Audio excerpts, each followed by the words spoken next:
Yan mga kabe, tayo ay may binili na luna mga kabe.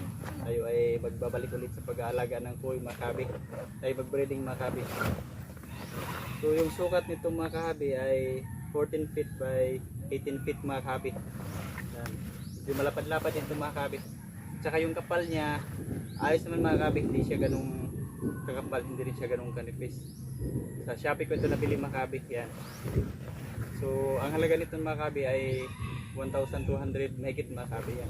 Kasama na shipping mga kabe. Yan. Yung sukat mga kabe oh.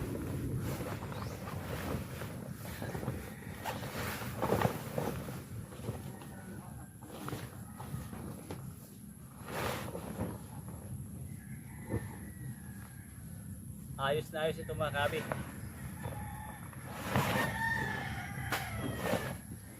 So sa nagbabalak na mag-alaga ng muli mga kabe, pwede ito mga kabe. Yan, haba mga kabe, mahaba to.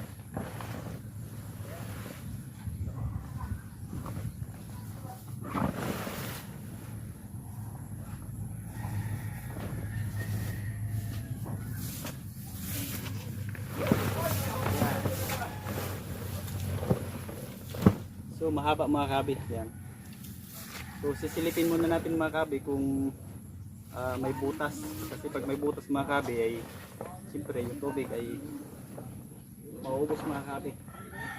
Mas maganda sa ganito mga kabe, madaling makita kung may butas o wala mga kabe. So ipapasinag natin sa sikat ng araw mga kabe. Silipin natin sa ilalim.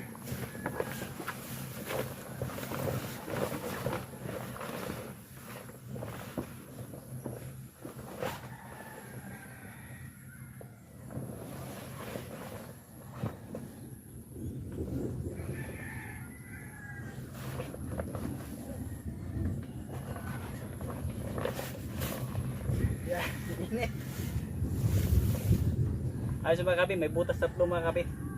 Ating tatapalan na lang ng bukasil. Pero maliit lang naman kasing laki lang ng butas ng karayong mga kabe.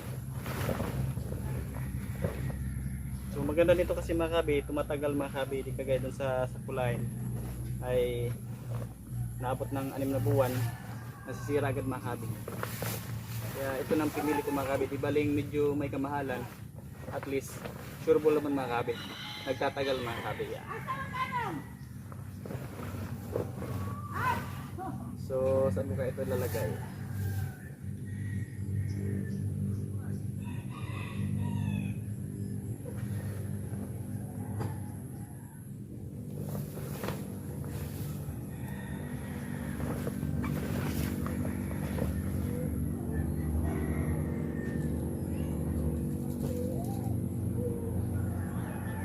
So pump na lang aking bibilhin mga kabe. May filter na ako doon. So pump na lang. Saka ilalagay ko ito ngayong araw nito mga kabe. So sa may gustong bumili mga kabe, bisitahin nyo lang Shopee. Marami doon mga kabe. Titingnan nyo rin sa komento nila kung ayos, kasi pagka yung kanilang rating sa hindi maganda ay wag na kayo doon kasi maraming scammer sa Shopee mga kabe. Yan, ayos na ayos mga kabe.